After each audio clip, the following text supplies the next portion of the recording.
All right, now let's have a look at logarithms with other bases. Like I've already mentioned, any positive number other than 1 may be used as a base for logarithms, okay? That is in line with exponential functions. If you remember when we covered exponential functions, we said that any positive number other than 1 can be used as a base for your exponential function. Okay, so remember, if you have an exponential function of a certain base, its inverse function is going to be the logarithmic function of the same base. Okay, so in the box here, okay, it's summarizing how you interpret a logarithm of a different base. Okay, works just like base 10. Okay, so this is a very generic statement where you have base a. Okay, if the base is not 10 and it's not a natural log, the ln, then you will see a subscript telling you the base. Okay, so if you see something like log base a of x is equal to y, all you have to do is the arrow thing. Okay, to translate that statement, this is meaning that if you take the base a and raise it to the y power, you're going to get x. Okay, so you can see that's what the box is saying, that the statement log base a of x is log base a of x is equal to y. That is equivalent to a to the y power is equal to x. Okay, all right, like I've been saying, if you have a function a to the x, that's an exponential function because the variable x is in the exponent or power. That's a base a exponential function. If you look at the function g of x, which is log base a of x, that's a logarithmic function of base a. Okay, they are inverse functions. Okay, so let me spell out some examples here. If I have f of x is equal to 2 to the x, okay, then its inverse function is going to be log base 2 of x. Okay, that's a function. You can actually, we know we can graph out 2 to the x. You can graph this logarithmic function out. Okay, we will talk about how to graph logarithmic functions by hand. Okay, if we had g of x is equal to 3 to the x, its inverse function is going to be log base 3 of x, and so on. Okay, all right, so let's do some practice just like we did for the common logarithms. We're going to toggle between the logarithmic form and the exponential form. Okay, so the directions in example 2 say find the exact value of each logarithm, then change each logarithmic statement to an equivalent statement involving an exponent. Okay, all right, let's start on the first one. In part A, we have log base 2 of 32. Okay, that is going to equal some number. Okay, again, the way you figure this out, okay, and you can't use the log button or the ln button here because the base is 2. Okay, but just do the arrow thing. Okay, if I take 2, which is the base, what power do I need to raise it to get 32?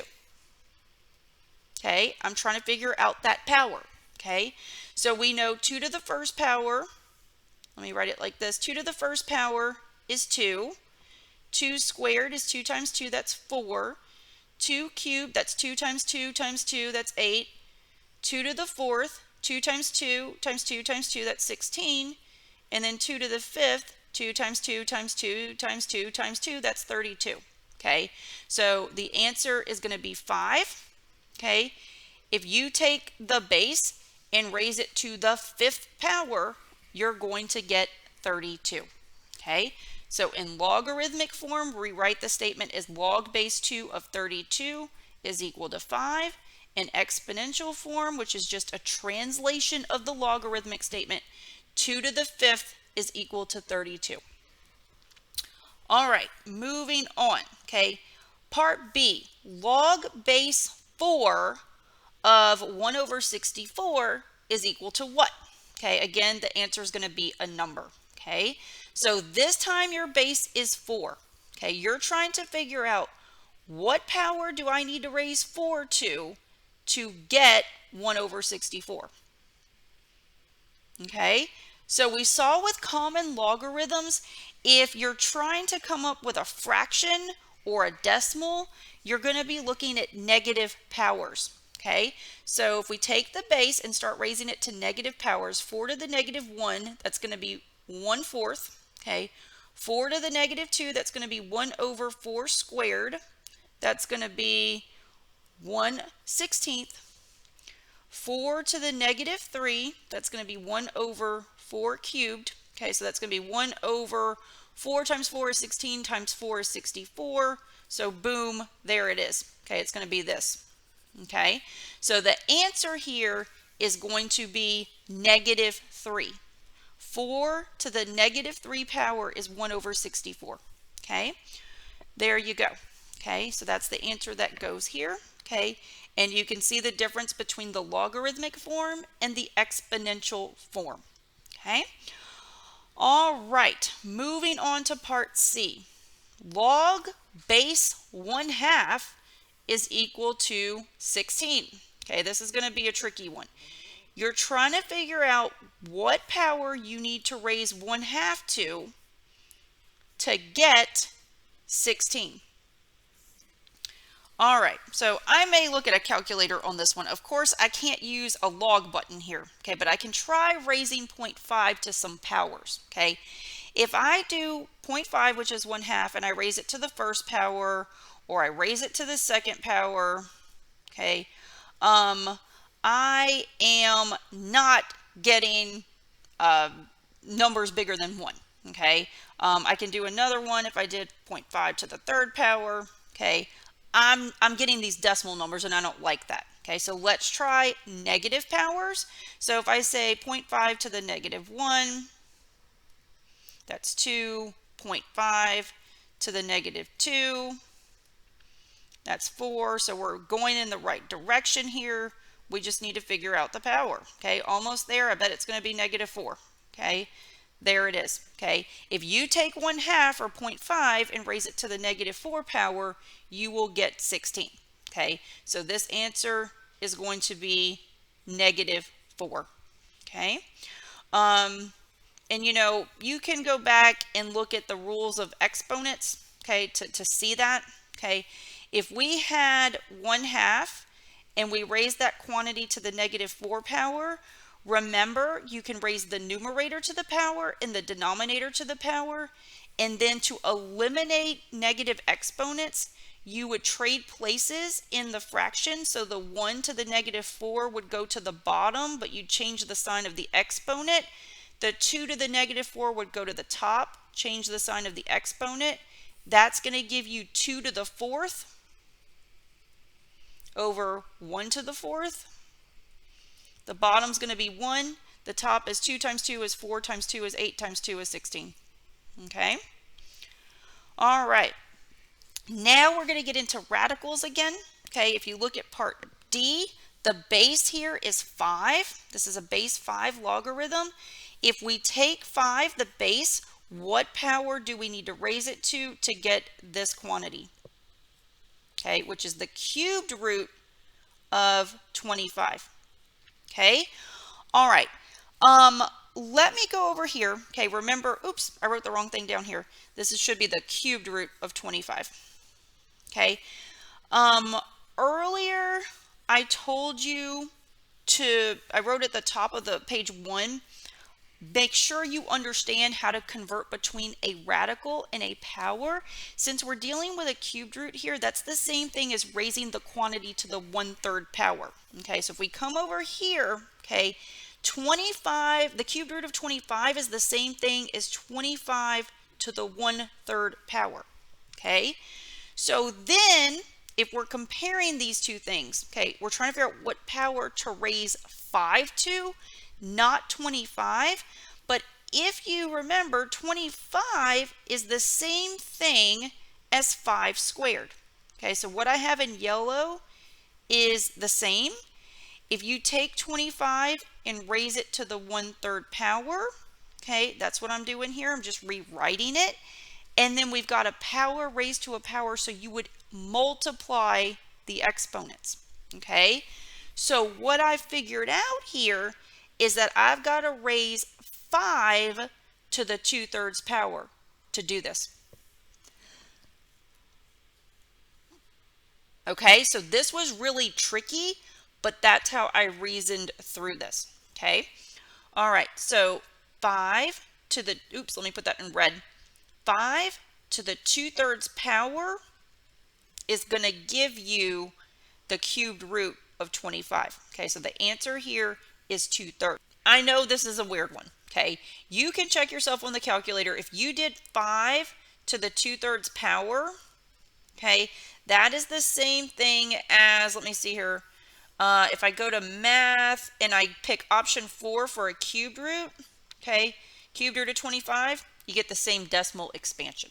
Okay, that's a tough one. Okay, I'm not going to expect you to do something that hard. Okay, I'm just trying to give you some practice with the radicals and the powers and going between radicals and powers, because that is going to be helpful for the next section. Okay, let's try one more. Okay, so in part E, we have a base square root of 2. That's the base.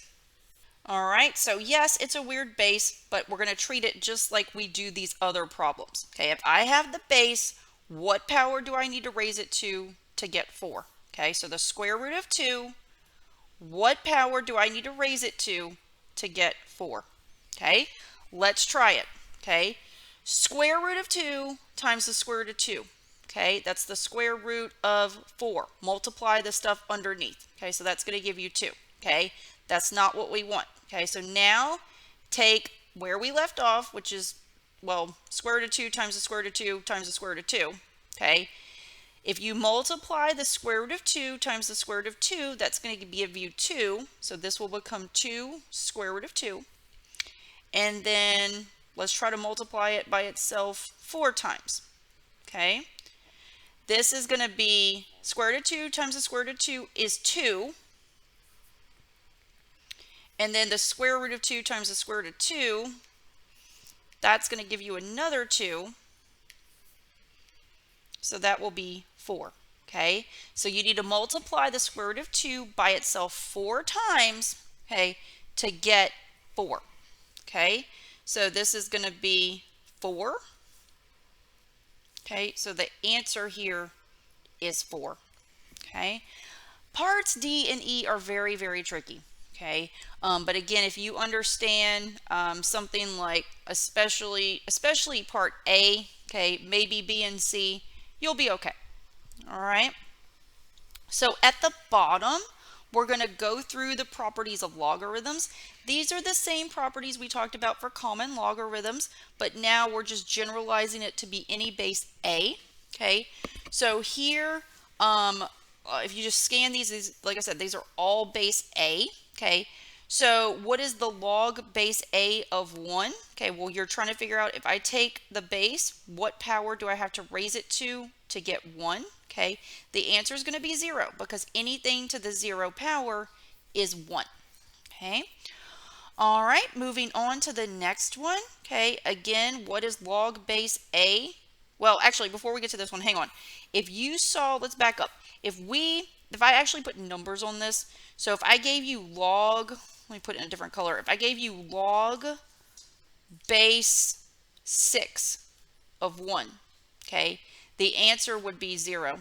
Okay, because if you take 6 and raise it to the 0 power, you're going to get 1. Okay, so even though these are all written with a generic base, okay, you could pop numbers in here to kind of have it make more sense. All right, moving on to the second property, log base A of A. What is that going to be? Okay, well, if you take your base A, what power do you have to raise it to get A? Okay, well, for those two sides to match, it needs to be the first power. So the answer here is going to be 1. Okay, again, you take A, raise it to the first power, you're going to get A. Okay, so as an example of this one, okay, let me use a different color. As an example of this one, what if you saw log base 8 of 8?